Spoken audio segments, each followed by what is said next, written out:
ଜଗନ୍ନାଥ ମୁକ୍ତି ଆପଣ ଆଉ ଏକ ନୂତନ ବ୍ଲଗକୁ ସ୍ୱାଗତ କରୁଛି। ଆସନ୍ତୁ ବୁଲି ଯିବା ଭଦ୍ରକ ଜିଲ୍ଲାର ଗହିରାଟିକି ମଠ। ଜୟ ଜଗନ୍ନାଥ। ଦେଖନ୍ତୁ ସାଇକେଲରେ ବ୍ଲଗ କରିବାକୁ ବାହାରିଛୁ। ବ୍ଲଗ କରିବାକୁ ଯିବୁ ଭଦ୍ରକ ଜିଲ୍ଲାର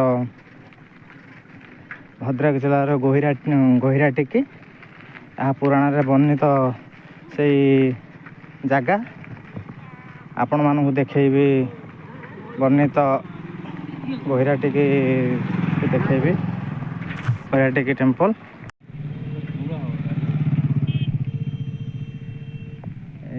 ସେ ଗହିରାଟିକି ମଠ ପାଖାପାଖି ହେଇଗଲୁଣୁ। ଏଇ ରାସ୍ତାରେ ଯାଉଛୁ ସାଇକେଲ ଯାତ୍ରା ବ୍ଲଗ କରିବା ପାଇଁ।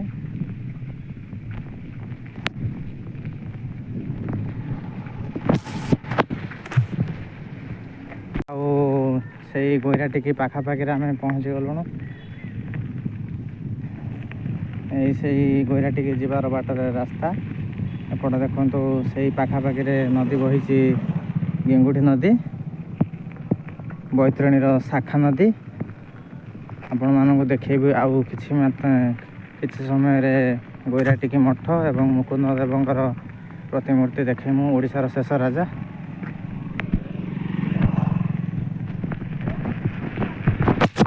ତ ଆମେ ଗହିରାଟିକି ପାଖାପାଖିରେ ପହଞ୍ଚି ଗଲୁଣୁ। ଦେଖନ୍ତୁ ରାସ୍ତା ବହୁତ ବି ପାଗ ବି ଖରାପ ହେତୁ ବି ଲେଟ୍ ବି ହେଲା ଆସିବା, କିନ୍ତୁ ବି ଆମେ ସାଇକେଲରେ ଯାଉଛୁ। ଏବେ ପାଗ ଭଲ ହେଇଯାଇଛି। ଦେଖନ୍ତୁ ସବୁଜ ସବୁଜ ପୁରା ଦେଖା ହେଉଛି ପୁରା ଭିଉ।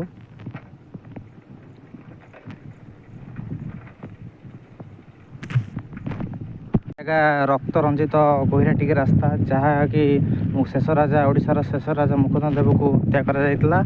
ଆପଣମାନଙ୍କୁ ଆଉ କିଛି ସମୟରେ ଦେଖେଇବି ମୁକୁନ୍ଦ ଦେବଙ୍କ ପ୍ରତିମୂର୍ତ୍ତି। ଫାଇନାଲି ଆମେ ଗହିରାଟିକି ମଠରେ ପହଞ୍ଚିଲୁ। ଦେଖନ୍ତୁ ଏଇ ତ ଗହିରାଟିକି ମଠ।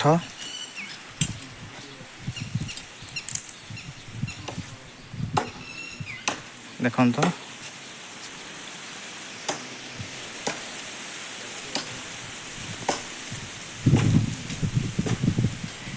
ଦେଖନ୍ତୁ ଏଇ ମଠକୁ ଯିଏ ପ୍ରତିଷ୍ଠାତା କରାଇଥିଲେ, ସେ ବୀରବର ଦାସ, ସେ ବାଲ୍ୟ ଅବସ୍ଥାରୁ ଆସିକି ରହିଥିଲେ। ତାଙ୍କର ମୃତ୍ୟୁବରଣ କରିଥିଲେ।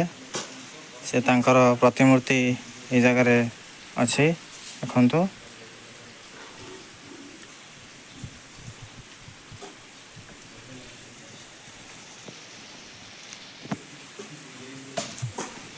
ଦେଖନ୍ତୁ ଏପଟରେ ଗହିରାଟିକି ମଠରେ ଏଇ ମା ସନ୍ତୋଷୀ ମାତାଙ୍କ ମନ୍ଦିର। ପ୍ରତିଷ୍ଠାତା 11/4/2012 ମା ସନ୍ତୋଷୀ ମାଙ୍କ ମନ୍ଦିର। ଏପଟରେ ସିଂହ ବସନ୍ତି।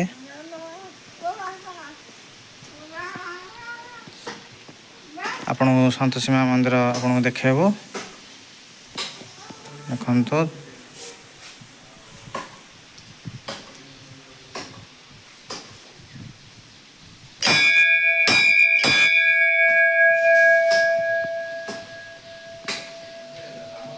ଦେଖନ୍ତୁ ସୁନ୍ଦର କାରୁକାର୍ଯ୍ୟ ମଧ୍ୟ ହେଇଛି ଏହି ମନ୍ଦିରରେ।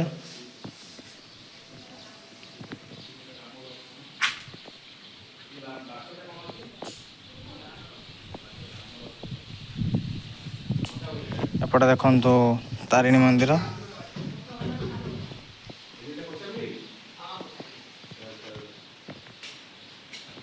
ଦେଖନ୍ତୁ ଏପଟେ ତାରିଣୀ ମନ୍ଦିର। ଏପଟେ ଦେଖନ୍ତୁ 3 ଦିନ ଧରି ଏଇ ଜାଗାରେ, ଏଇ ମଠରେ 3 ଦିନ ଧରି ଯଜ୍ଞ ହୋଇଥାଏ। ଅକ୍ଷୟ ତୃତୀୟା ଦିନ ଦେଖନ୍ତୁ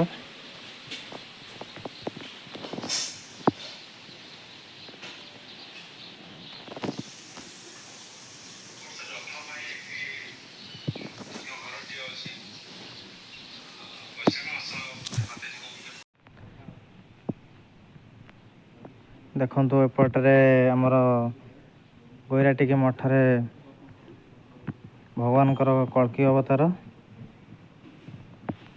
ଦେଖନ୍ତୁ କଳ୍କି ଅବତାର, କଳା ଘୋଡ଼ା ଧଳା ଘୋଡ଼ାରେ ବସିଛନ୍ତି ଭଗବାନ।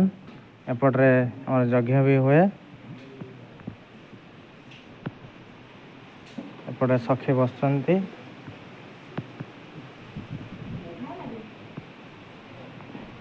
ଦେଖନ୍ତୁ ସଖୀ ଏପଟରେ ଛିଡ଼ା ହେଇଛନ୍ତି। ଏପଟେ ଜଗନ୍ନାଥଙ୍କର ମୂର୍ତ୍ତି। ଏପଟେ ନୀତିକାନ୍ତି ହେଇଥାଏ। ସନ୍ଧ୍ୟାବେଳେ ଭଜନ କୀର୍ତ୍ତନ ମଧ୍ୟ ଏ ଜାଗାରେ ହେଇଥାଏ। ଏପଟେ ଦେଖନ୍ତୁ ଜଗନ୍ନାଥଙ୍କର ମୂର୍ତ୍ତି, ଦାରୁ ଦେବତା।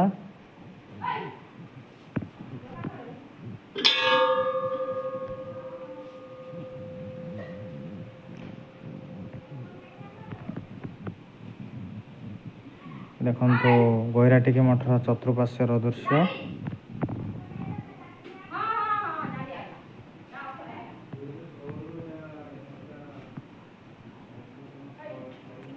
ମଠର ଥିବା ବିଶ୍ରାମାଗାରର ସ୍ଥାନ।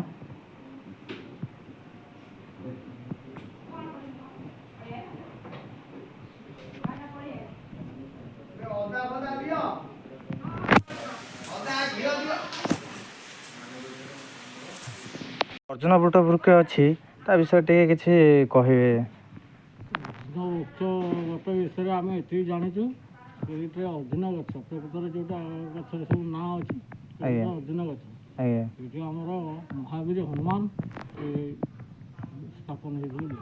ଆଜ୍ଞା ସେଇଥିରେ ଆମେ ସବୁବେଳେ ଦେଖି ଆଜ୍ଞା ଆଜ୍ଞା ସେଠି ଏବେ ଗୋଟେ ଛାତ ପକେଇକିନି ଇଏ କରିଦେଇଛନ୍ତି ଜଣେ ଭକ୍ତ ଆଜ୍ଞା ରହିଛି। ତାପରେ ତ ଗଛ ତ ଚଟଚଟରେ ଟିକେ ଡାଳ କିଛି ଅଂଶ ମରିଯାଇଥିଲା, ଏବେ ବଞ୍ଚିକିନି ଆଜ୍ଞା ଆଜ୍ଞା ମୂଳ ବଞ୍ଚିଛି, ଡାଳ ଶାଖା ବଞ୍ଚିଛି କିଛି, ପୁଣି ଓଡ଼ିଶାର ଯେଉଁ ଶେଷ ରାଜା ମୁକୁନ୍ଦଦେବ ରାଜା ରକ୍ତ ରଞ୍ଜିତ ଯେଉଁ ହେଇଥିଲେ ରାଜା, ତାଙ୍କ ବିଷୟରେ ଟିକେ କହିବେ? ତ କଳା ପାହାଡ଼ ମୁକୁନ୍ଦଦେବ ଯୁଦ୍ଧ ହେଲା ପରେ ତାର ତ ଫାଷ୍ଟ ଯୁଦ୍ଧରେ କଳା ପାହାଡ଼ ହାରିକିନି ପଳେଇଗଲେ। ଆଜ୍ଞା ଗଲା ପରେ ପୁଣି ପୁନର୍ବାର ସିଏ ଆସିଲେ। କିଏ ଆସିଲେ? କଳା ପାହାଡ଼ ପୁନର୍ବାର ଫେର ଆସିଲେ, ଫେର ଲଢ଼ିବା ପାଇଁ ଆସିଲେ ମୁକୁନ୍ଦଦେବ ରାଜାଙ୍କ ସହିତ। ଆଜ୍ଞା ଯେତେବେଳେ ଲଢ଼ିବା ପାଇଁ ଆସିଲେ ସେତେବେଳେ ମୁକୁନ୍ଦଦେବକୁ କଳା ପାହାଡ଼ ପ୍ରକୃତରେ ମାରିନି। ଆଜ୍ଞା ମାନେ କଳା ପାହାଡ଼ ମାରିନାହାନ୍ତି। ଆଜ୍ଞା ତାଙ୍କର ଯିଏ ମନ୍ତ୍ରୀ କି ସହକାରୀ ଯିଏ ଥିଲେ, ସିଏ ଦେଖିଲେ ଯେ ମୁସଲମାନ ହାତରେ ମରିବା ଅପେକ୍ଷା ଆମେ ନିଜେ ହିନ୍ଦୁ ମାରିକିନି ସବୁ ଇଏ କରିଦିଅନ୍ତୁ ଆଉ, ପ୍ରଜା ମାନେ ମାରି ଦେଇଥାନ୍ତୁ ଆଉ। ଆଜ୍ଞା ତାର କିଛି ଅସ୍ତ୍ରଶସ୍ତ୍ର କିଛି ମିଳେ ନା? ସେଇ ସମୟରେ ମିଳିଥିଲା ନା ଆପଣଙ୍କ? ନା ଆମେ ସେ ସବୁ ଦେଖିନୁ। ଆମର ଆଉ ଗୋଟେ କଥା ହେଉଛି, ଏ ଯେଉଁ ଏଠି ଦୁଇଟି ପୋଖରୀ ଅଛି। ଆଜ୍ଞା ଗୋଟେ ଆଲାମଚାନ୍ଦ ପୋଖରୀ, ଆଲାମଚାନ୍ଦ। ଆଜ୍ଞା ଆଉ ଗୋଟେ ସେନାପତିଆ ପୋଖରୀ। ସେନାପତିଆ। ଏଇପଟରେ ଆଉ ଗୋଟେ ଶୁଣିଥିଲି ରାଣୀ ପୋଖରୀ ଅଛି। ରାଣୀ ପୋଖରୀ ଅଛି ଆଜ୍ଞା ଆଜ୍ଞା ରାଣୀ ପୋଖରୀ ଅଛି, ଜଗୁସାହାଡ଼ି ଅଛି। ଆଜ୍ଞା ପୋଖରୀ ଅଛି। ଏପଟରେ ଯେଉଁ ସାଲାମଚାନ୍ଦ ପୋଖରୀ, ଆଲାମଚାନ୍ଦ ପୋଖରୀ, ସେଇଠି କ'ଣ ରାଜା ଗାଧାଗାଧି କରୁଥିଲେ ବୋଧେ? ଆଜ୍ଞା ଆଉ ବି ଆମର ଏ ଯେଉଁ ସେନାପତିଆ ପୋଖରୀରେ ଆଗରୁ ଯେତେବେଳେ ସେ ବୁଢ଼ା ବୁଢ଼ା ଥିଲେ, ଆମ ବାପ ସାହେବ ଅମଳରେ, ସେ ମାନେ ସେଠି କଂସା କରି ବାସନ ବାହାରୁଥିଲା। ଆଜ୍ଞା ଆଜ୍ଞା ଆପଣଙ୍କର ଧର କର୍ମକର୍ମ ହେଲା, ଆଜ୍ଞା ଏକ ମୂର୍ତ୍ତି ଦରକାର, ସନ୍ଧ୍ୟା ଦେଇକିନି ଆଜ୍ଞା ଜଣେଇବେ, ସେ ସକାଳେ ଆସି କୂଳ ଦରକାର। ସେ ମଧ୍ୟ ସେ ପୋଖରୀରେ ମଧ୍ୟ ରହସ୍ୟମୟ କଥା କିଛି ଅଛି ଆଉ।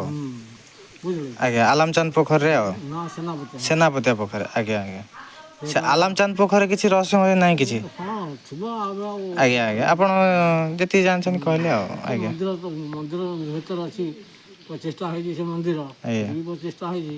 ଆଜ୍ଞା ଏବେ ବି ଆଲାମଚାନ୍ଦର ଅଛି ଆଜ୍ଞା ମନ୍ଦିର। ଆଜ୍ଞା ସେଠି ସବୁ ଗାଧୋଇବାକୁ ଯାଆନ୍ତି ଋଷିମୁନି ମାନେ, ଆମେ ଏତେ ଜାଣିଛୁ ଆଉ। ଋଷିମୁନି ମାନେ ଗାଧୋଇବାକୁ ଯାଆନ୍ତି? ଗାଧା ଫାଧା କରନ୍ତି। ଆଜ୍ଞା କହିବା କଥା ଆମ ବାପ ସାହେବ ଯାହା କହୁଥିଲେ ଆମେ ସବୁ ଶୁଣିଛୁ ଆଉ। ଆଜ୍ଞା ହଁ ହେଇଥିବ। ଆଉ ତ ଆମେ ଶୁଣିଛୁ, ଆଖିରେ ତ ଦେଖିନୁ। ଆଜ୍ଞା ଆଜ୍ଞା ବୁଝିଲେ?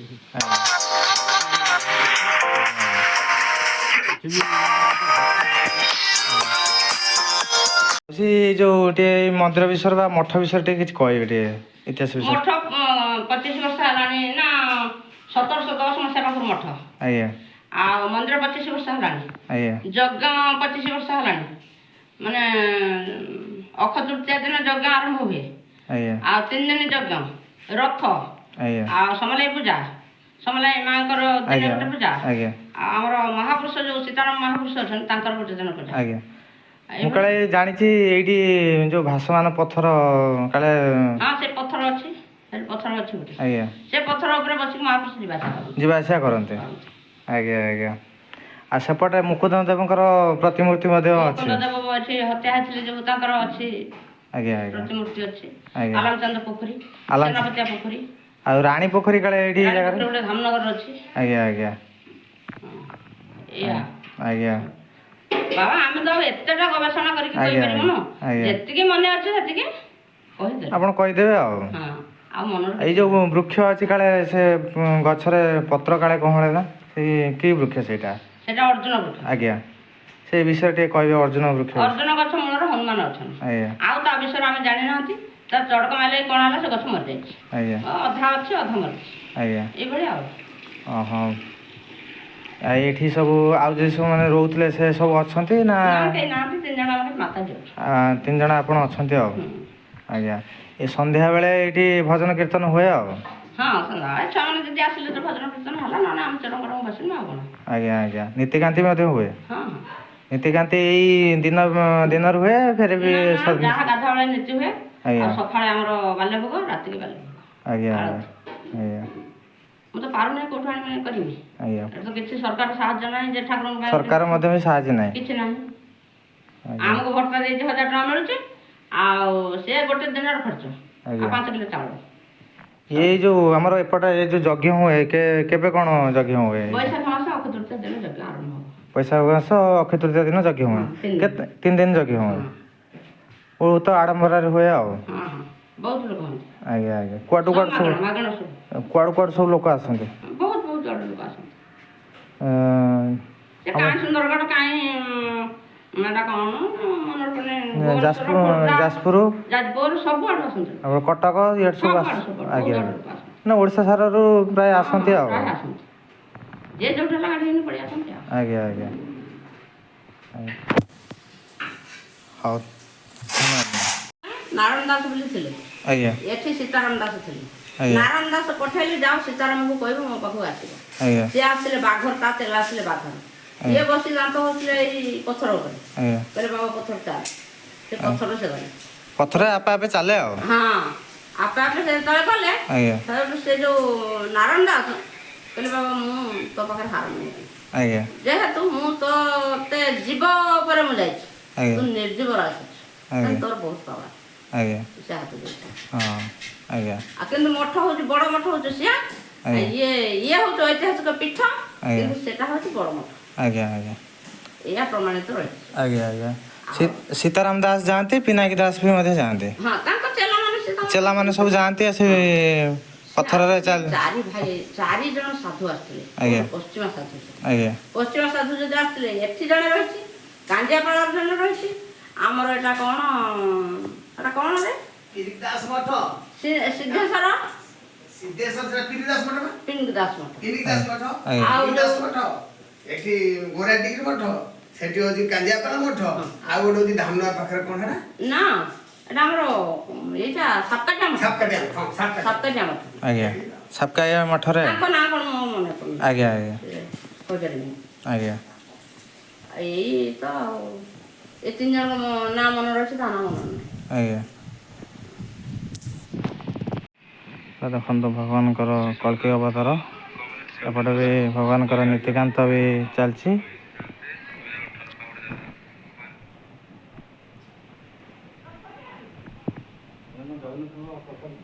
ଦେଖନ୍ତୁ ପ୍ରତିମୂର୍ତ୍ତି ଅଛି ଏପଟରେ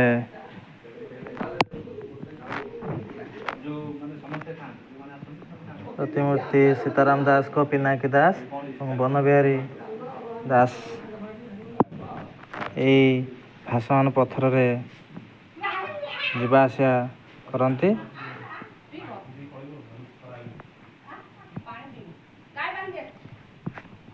ଦେଖନ୍ତୁ ଏଇ ଜାଗା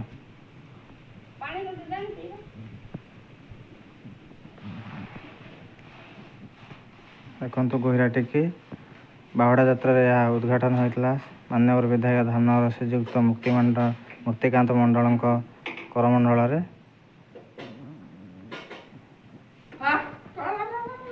ଇଏ ଘରର ଭାଗ କିଏ 2 ଜଣ। ରାଜଦାସ ଘର କଲା ମୁକ୍ତିମଣ୍ଡଳ ଘର ଟଙ୍କା କୁଳେଇଲାନି 5 ଲକ୍ଷ ଟଙ୍କା ସେ ଦେଇଥିଲେ 5 ଲକ୍ଷ ଟଙ୍କା କୁଳେଇଲାନି ଫେର ହେଉଛି ମୁକ୍ତିମଣ୍ଡଳ ହେଉଛି ଏଠୁ କିଛି ଦେଇକିରି ଆକୁ ସମ୍ପୂର୍ଣ୍ଣ କରିଲା ପ୍ଲାଷ୍ଟର ହେରିକା କଲା ମାର୍ବଲ। ସେଇ ପଥର ସାଧୁମାନେ ଏଇ ପଥରରେ ଯିବା ଆସିବା କରନ୍ତି। ଭାସମାନ ପଥର।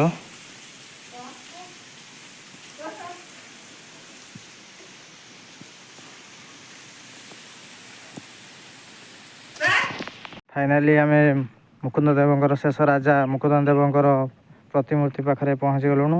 ସେଇ ଜାଗାରେ ମୁକୁନ୍ଦ ଦେବ ଯୁଦ୍ଧ ରକ୍ତ ରଞ୍ଜିତ ଭାବରେ ଏଇ ଜାଗାରେ ଏଇ ମାଟିରେ ଲଢ଼େଇ କରିଥିଲେ।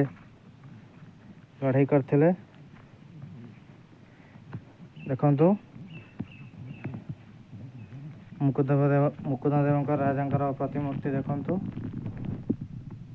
ସେ ଲଢ଼େଇ କରିଥିଲେ। ସୁଲେମାନ ଆକ୍ରମଣର ଯୋଜନା ବିଷୟରେ ଅବଗତ ହୋଇ ଗଙ୍ଗ ତଟରୁ ଝପଟି ଆସିଥିଲେ ମୁକୁନ୍ଦ ଦେବ। ଗୋହିରାଟିକିରେ ମୁକୁନ୍ଦ ଦେବ ଲଢ଼ିଥିଲେ ଏବଂ ସୁଲେମାନ ଦୁର୍ଦ୍ଧର୍ଷ ଆଫଗାନୀ ବାହିନୀର ତଥା ରାମଚନ୍ଦ୍ର ସହିତ ଅନ୍ୟାନ୍ୟ କ୍ଷମତାଧାରୀ ରାଜ୍ୟରେ ସେ ହାସଲ କରିଥିଲେ। ଦେଖନ୍ତୁ ଏ ମୁକୁନ୍ଦ ଦେବଙ୍କର ରାଜାଙ୍କର ପ୍ରତିମୂର୍ତ୍ତି। କଳା ପାହାଡ଼ ସମୟରେ ତାଙ୍କର କିଛି ପ୍ରଜାମାନେ ସବୁ ଲଢ଼େଇ କରିକି ମୁକୁନ୍ଦ ଦେବଙ୍କୁ ଏଇଠି ପରାସ୍ତ କରାଇଥିଲେ। ଦେଖନ୍ତୁ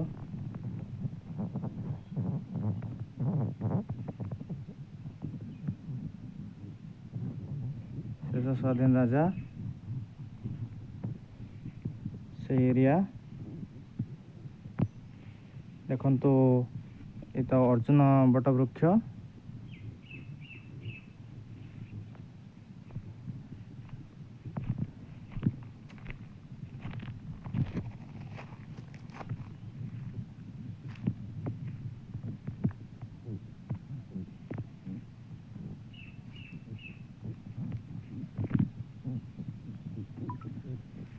ଦେଖନ୍ତୁ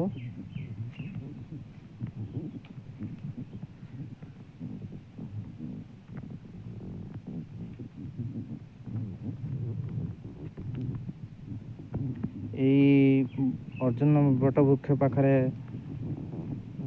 ମୁକୁନ୍ଦ ଦେବ ମୃତ୍ୟୁବରଣ କରିଥିଲେ। ଅର୍ଜୁନ ବଟ ବୃକ୍ଷରେ ଗଛର ପତ୍ର ବି କଅଁଳି ନାହିଁ। ଦେଖନ୍ତୁ ଏଇ କିଛି ଦିନ ପରେ ସେ ପତ୍ର କଅଁଳିଛି। ଏଇଟା ଅର୍ଜୁନ ବଟ ବୃକ୍ଷ। ତ ସେଇ ଜାଗା ସେ ଓଡ଼ିଶାର ଶେଷ ରାଜା ମୁକୁନ୍ଦ ଦେବ ସୁଲେମାନ ସହିତ ଯୁଦ୍ଧରେ ଏଇ ରକ୍ତରଞ୍ଜିତ ଜାଗାରେ ମୃତ୍ୟୁବରଣ କରିଥିଲେ। ଦେଖନ୍ତୁ ମୁକୁନ୍ଦ ଦେବଙ୍କର ପ୍ରତିମୂର୍ତ୍ତି କେଉଁ ଦୟନୀୟ ଅବସ୍ଥାରେ ଜାଗାଟି ମଧ୍ୟ ଅଛି।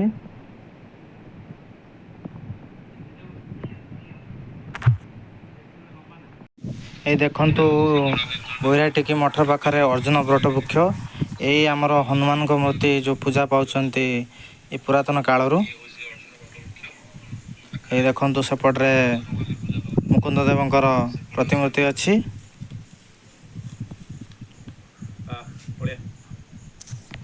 ଦେଖନ୍ତୁ ସେଇ ଗୋହିରାଟିକି ମଠ ପାଖରେ ପୋଖରୀ ଆଲାମଚାନ୍ଦ ପୋଖରୀ। ଏ ଦେଖନ୍ତୁ ଆଲାମଚାନ୍ଦ ପୋଖରୀର ଦୃଶ୍ୟ।